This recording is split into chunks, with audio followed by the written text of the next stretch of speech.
Está começando o Mar Sem Fim, revisitando a costa brasileira, hoje no Rio de Janeiro. Eba! Chegou a hora que eu mais gosto, a hora de entrar na sua casa e mostrar para você, dessa vez, a ESEC, a Estação Ecológica de Tamoios, que ocupa 5% da Baía de Angra dos Reis. Uma estação ecológica é uma unidade de conservação de proteção integral. Ela talvez seja, junto com as reservas biológicas, a categoria mais restritiva de todas. Aquele espaço natural que é reservado para pesquisa e para proteção do ambiente natural. 96% da área da ESEC do Tamoios são ilhas. São 29 ilhas que pegam desde Paraty até o lado de Angra dos Reis.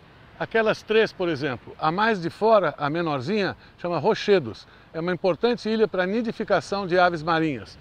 Aquela outra aqui maior é Ilha de Araraquara e Araraquarinha. São apenas 3 das 29 ilhas que nós vamos conhecer durante esse programa. Será que o pessoal da ESEC também não tem barco como o pessoal de Cairuçu? Você vai ficar sabendo já já. Aguarde!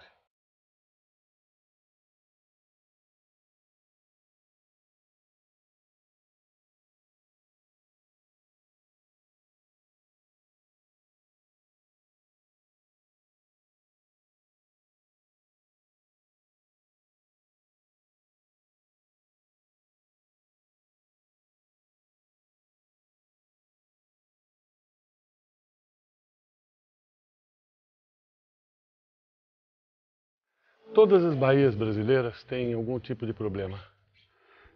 Cidades do entorno não têm saneamento, ou têm um saneamento pífio, o crescimento desordenado das cidades, a própria frequência e o lixo que o cidadão comum acaba levando e atirando no mar, uma bituca de cigarro aqui, um pedaço de plástico ali. Mas esse aqui é outro problema que também tem em todas as baías brasileiras, a bioinvasão. Isso aqui é o coral-sol. Esse coral está tomando conta da baía de algumas partes da Baía de Angra dos Reis, mesmo dentro da área da unidade de conservação. Ele veio incrustado numa plataforma de petróleo. O que acontece? Esses animais colonizam as ilhas e acabam roubando o lugar da fauna nativa. De acordo com os ambientalistas, o maior problema da perda de biodiversidade no mundo é o desaparecimento de habitats. O segundo, a introdução de espécies exóticas.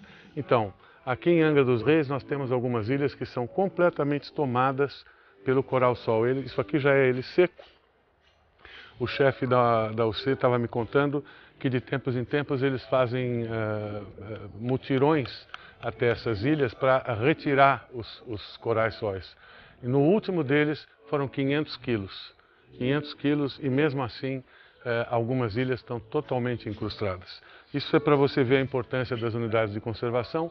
Uma das funções delas também é analisar cada ilha ou cada pedaço da costa para detectar os problemas e as virtudes e tentar criar regras para minimizar os impactos. No caso da Baía de Ilha Grande, apenas um dos problemas é a incrustação, né, dos corais-sol. Nós vamos mergulhar e você vai ver eles dentro d'água também daqui a pouco.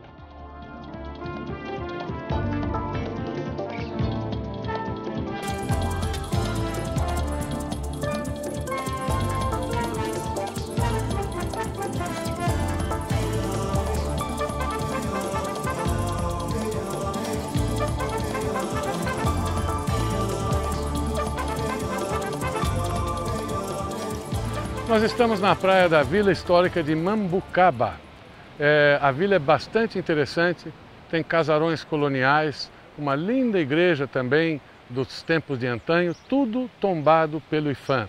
Isso aqui também faz parte da ESEC de Tamoios, a segunda unidade de conservação federal da zona costeira do Rio de Janeiro que a gente está mostrando. Essa aqui é mais uma das ilhas que faz parte da unidade de conservação, a Ilha do Algodão.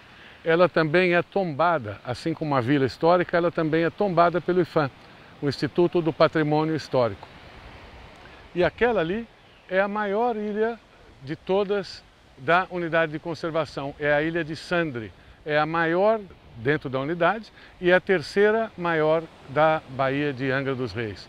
E, bom, a gente vai andando, conhecendo, conversando e descobrindo os problemas. Imaginem que o decreto da criação desta unidade de conservação é de 1990, mas ela só foi implantada de fato 15 anos depois. Ficou 15 anos vivendo só no papel. Ô IBAMA, ô ICMBio, é preciso ter vergonha na cara, é preciso um pouquinho mais de investimento. Nós já temos muito pouco da nossa zona costeira protegida, é apenas 1,5% dela protegida. E esse protegida tem que ser colocado entre aspas, porque as unidades têm muito pouca gente, algumas sequer um barco têm. Tem que vigiar a ilha como a nado. Então é preciso ter um pouquinho mais de vergonha na cara, um pouquinho mais de respeito pelo dinheiro dos brasileiros. Imagine fundar, criar uma unidade de conservação e demorar 15 anos para implementá-la. Durante esse tempo, um monte de problemas rolaram aqui. Ilhas foram ocupadas, um monte de pepinos se agravaram. Pelo amor de Deus, está na hora de vocês respeitarem um pouquinho mais o dinheiro do nosso imposto. Nós estamos aqui na foz do rio Mambucaba, é o rio que faz a divisa entre os municípios de Angra dos Reis e Paraty, no sul fluminense. Ele é um rio, primeiro, que está dentro do Parque Nacional da Serra da Bocaina, e ele acaba desaguando, o seu estuário, a sua foz está em frente, na área protegida da Estação Ecológica de Tamoios. O robalo, por exemplo, que é uma espécie anádroma, ou seja, ela precisa dos estuários para completar seu ciclo reprodutivo. Ele, apesar de ser uma espécie comercial, ele não tem nenhum tipo de legislação, portaria, normativa que proteja o robalo nessa época importante do seu ciclo de vida. Então aqui na Baía da Ilha Grande, essa aqui, a foz do rio Mambucaba, é a única área que a gente consegue fazer uma fiscalização e proteger o robalo nesse momento importante do seu ciclo. Juntamente com o IBAMA e com a Polícia Federal, nós temos feito algumas operações de fiscalização nessa época do verão, que é quando o robalo se aproxima dos rios para desovar. Mas nos outros rios da Bahia, isso não acontece. Ano passado, por exemplo, que nós iniciamos essas operações, num dia nós encontramos aqui 1,5 km em 3 redes, fechando completamente essa foz desse rio, que é um pequeno rio, né? Isso impede quase que 100% da espécie conseguir completar seu ciclo, né? Sem sustentabilidade nenhuma esse tipo de pesca. Esse ano, na primeira operação que nós fizemos, já pegamos em torno aí de meio quilômetro de rede.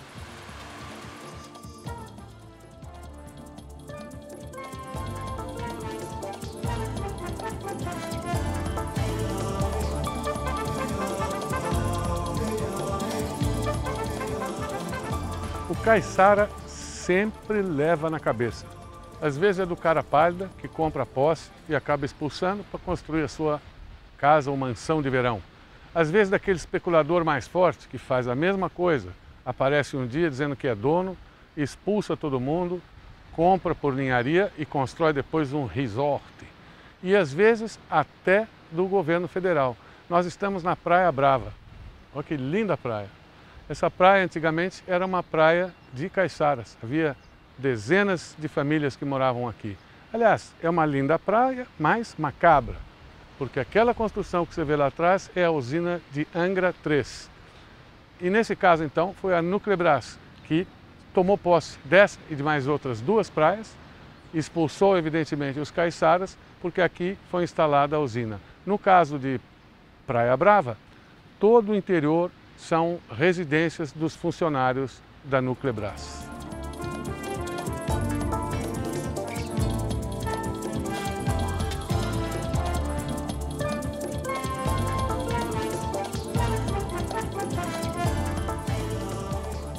O Brasil não é um país para amadores. A frase célebre, se não me engano, é do grande Tom Jobim. Essa cena macabra atrás de mim são as 3 usinas nucleares. Angra 1, Angra 2 e Angra 3. Elas foram construídas num local que os índios tupi-guaranis chamavam de Itaorna. Itaorna significa pedra podre. Pode, aí exatamente no lugar conhecido como Pedra Podre, por ter um fundo complicado, é que construíram as 3 usinas nucleares brasileiras. Deus permita que isso nunca aconteça, mas lembre-se de Fukushima, no Japão. Se aconteceu lá, com todo o nível industrial e tecnológico que eles têm, imagine se acontecer aqui. Que desastre de proporções monumentais pode ser. A unidade foi criada em 1990, mas é importante deixar registrado aqui a história dessa unidade, que ela vem do Programa Nuclear Brasileiro. Já se trouxe a categoria na época, né, na década de 80, o nosso SNUC ainda tinha poucas categorias, mas tem um decreto de 1983 do Ministério até de Minas e Energias, que colocaliza estações ecológicas e usinas nucleares. Então essa categoria, essa estação ecológica, ela tem essa história linkada, é um cordão umbilical com as usinas nucleares. Ela foi criada justamente para isso, para proteger lugares, para que eles possam ser o controle para o monitoramento do efeito das usinas nucleares. Qual o tamanho dela em hectares? Quantas ilhas? São 8.600 hectares, aproximadamente 96% de água do mar, 4% terrestre insular. O Regis, por que uma usina nuclear precisa tanto da água do mar, precisa estar próxima da água do mar? O sistema de geração de energia, né, a partir dos elementos radioativos, né, dessa fissão, ele precisa de água como insumo para resfriamento de todo esse sistema, né, para que possa gerar energia elétrica, que é o empreendimento das usinas nucleares, né. E hoje as duas usinas nucleares juntas, elas utilizam em torno de 10 bilhões de litros de água do mar por dia. E você disse que quando entrar a Angra 3 vai aumentar? Provavelmente para 17 bilhões, em torno disso.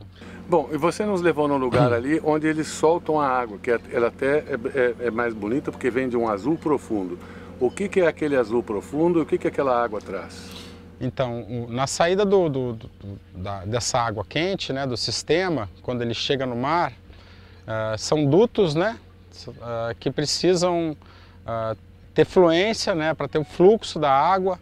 É utilizado o cloro para justamente não ter a incrustação marinha de cracas e outros organismos que possam diminuir o fluxo que está passando pelo sistema, né? Então é para otimizar o fluxo do sistema, é utilizado o cloro justamente para matar os organismos marinhos que poderiam se incrustar nesse duto que chega no mar. Agora, quando a usina devolve aquela água, ela devolve, além da água ser clorada, ela é um pouco temperatura mais alta, né? Qual a diferença de temperatura e isso é bom, é ruim, causa malefícios? Como é que vocês avaliam isso? Existem dados em média de 3 a 4 graus. Né? Então nós temos assim algumas comunidades nessa área aqui da Piraquara de Fora, por exemplo, a alga sargaço, que tínhamos dosséis, né, grandes bancos dessa alga que acaba formando um ambiente, né, porque ali está o cavalo marinho, tá os moluscos, forma um grande ambiente e praticamente essa alga, esses dosséis, né, esse ambiente, esse nicho que havia aqui, desapareceu muito provavelmente pela questão da água quente. Mas nós encontramos em alguns relatórios desse monitoramento, assim, pontualmente, temperaturas até 8 graus acima da temperatura normal da água do mar. Quando a gente viu a usina, nós vimos também uma rede cor de laranja que eles colocaram num lugar específico e parece que isso já é obra até de vocês. Eu queria que você explicasse essa rede. Na verdade, é uma iniciativa da própria empresa, né, que detectou a captação de tartarugas, captura de tartarugas marinhas na captação de água, né? Então, para evitar isso, depois de uma série de reuniões e discussões, a empresa colocou telas nesse sistema de captação de água e na entrada ali do canal, né, de enrocamento, já se colocou uma rede para que as tartarugas já nem passem próximo do sistema de captação de água. E tem sido eficiente, né? E as capturas que ocorriam de tartarugas marinhas, geralmente as tartarugas verdes, juvenis de tartarugas verdes, da Chelonia midas, são aquelas tartarugas que desovam nas nossas ilhas oceânicas. Essas capturas, elas praticamente acabaram aí nesse último ano.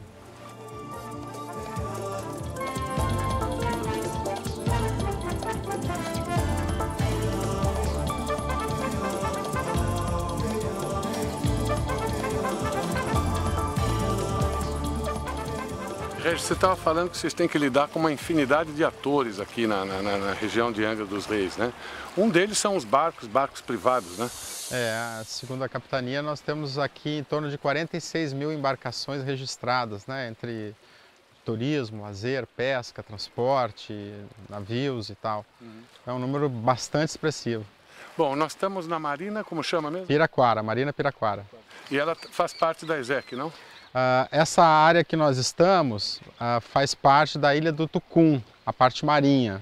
Essa marina ela é anterior à estação ecológica, mas as embarcações, 42 embarcações eram aportadas aqui, que é a área da estação ecológica. Então nós notificamos em 2012 e 2 meses depois eles recuaram, como vocês estão vendo, e aportaram ao largo da estação. Foi uma das ações que a gente chama de recuperação ambiental. E isso é bem comum, né, nessas áreas costeiras da estação ecológica. A nossa grande dificuldade hoje é impedir que barcos de fora, que não da Marina, não fundeiem aqui. Por mais que essa enseada esteja toda sinalizada com placas de proibido fundeio, muitas embarcações, algumas desavisadas, outras nem tanto, fundeiam aqui, principalmente fim de semana. E como isso acontece em outras áreas da estação espalhada na Baía da Ilha Grande, fica muito difícil a estação ecológica fazer esse trabalho que é quase que de polícia marítima na questão do fundeio.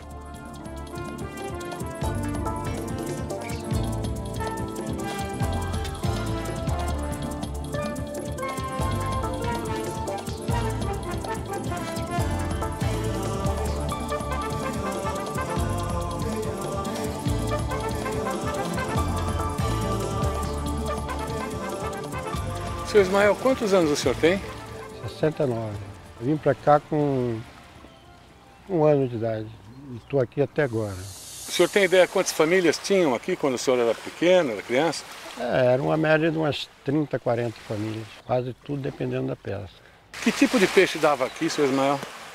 Todo tipo. Desde cação, robalo, tainha, sororoca, cavala, chova, espada, parati, quase todo de corvina, quase todo tipo de peixe dava aqui. Aí nos anos 80 chegou a ESEC do Tamoios, não foi? O que aconteceu com os senhores, hein, seu Ismael? Aconteceu que a gente ficou de pé e mão amarrado, né? Porque o nosso material ficou praticamente parado. A gente não tem mais espaço para botar. Porque das ilhas que aqui mais próximas que a gente costumava usar, só restou uma. Eu mesmo já fui até pego aí pela fiscalização, perdi todo o material. Um dia sou eu, outro dia outro, e outro é outro. Então as pessoas já estão evitando até de sair para pescar. E eu usava um aqui na Ilha Comprida, que era onde meu pai trabalhava. Depois ele faleceu, a gente deu continuidade. E outro lá na Araraquara. Então todos esses 2 lugares foram tomados. E eu estou ali com a rede toda amontoada ali, apodrecendo, sem poder usar. Isso aí acaba com a gente, entendeu? A gente é a favor da preservação, mas eu queria saber o que o pescador provoca de mal no meio ambiente. Entendeu? Tem tanta coisa pior aí, rapaz. Só nós que somos massacrados. Depois que terminou a entrevista, seu Ismael apontou para essa casa e me disse que quando ele era mais jovem, tudo isso aqui, todo esse muro que você está vendo aí, era antes costão. Que ele cansou de pescar e botar armadilha de cobos aí, os covos deles para, enfim, pegar crustáceos, peixes, etc. Hoje, tudo isso foi alterado pela mão do homem. E o seu Ismael virou e falou, por que ele pode e a gente não pode? Eu retransmito a pergunta para vocês. Por que esse aqui pode e o coitadinho do lado lá não pode? A Baía da Ilha Grande né, por não ter grandes rios, né, a sua extrema importância biológica, como ela é classificada pelo Ministério do Meio Ambiente, dentro das áreas prioritárias da zona costeira, se deve à biodiversidade do costão rochoso. É ali que é processado, é ali que a produtividade acontece. Então esses organismos que ocupam fazem a cadeia alimentar funcionar, inclusive a disponibilização para os recursos pesqueiros, como a gente estava falando, né? Então ocupar o costão rochoso, né, com piers, com muros, é tirar um pedaço da biodiversidade, né? É ocupar um espaço que é legalmente protegido, né? Por quem é protegido? É protegido pelas unidades de conservação, mas sobretudo ele é protegido no Rio de Janeiro pela Constituição Estadual. Os costões rochosos são protegidos na Constituição do Estado do Rio de Janeiro. E a quem, no caso, competiria, então, fiscalizar, multar ou, enfim, agir nessa situação? No caso onde nós não estamos em áreas de unidades de conservação, compete ao órgão estadual, né, que é o INEA. O INEA tem uma superintendência aqui na região, superintendência para a Baía da Ilha Grande, assim como as prefeituras, que são o órgão que licencia as construções, deveria também, né, e deve também manter uma vigilância o tempo inteiro. Agora, então, por que a gente vê tanta casa, quase toda, sei lá, não posso generalizar, mas a grande maioria delas próximas ao costão tem lá o seu costão murado e aparentemente nada acontece? O que me parece é que existem construções antigas, até anterior à Constituição e a a implantação de algumas unidades de conservação, e alguns que foram, se observa, inclusive reformas, né, nesses piers e muros, né? Então isso realmente teria que ser objeto de uma investigação para saber como é que isso está sendo licenciado.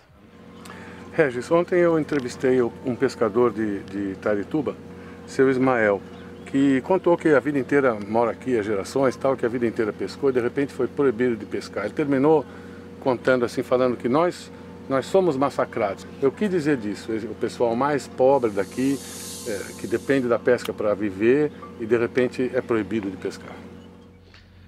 Acho que esse é um exemplo bom. Itarituba é um lugar que nós reconhecemos, né?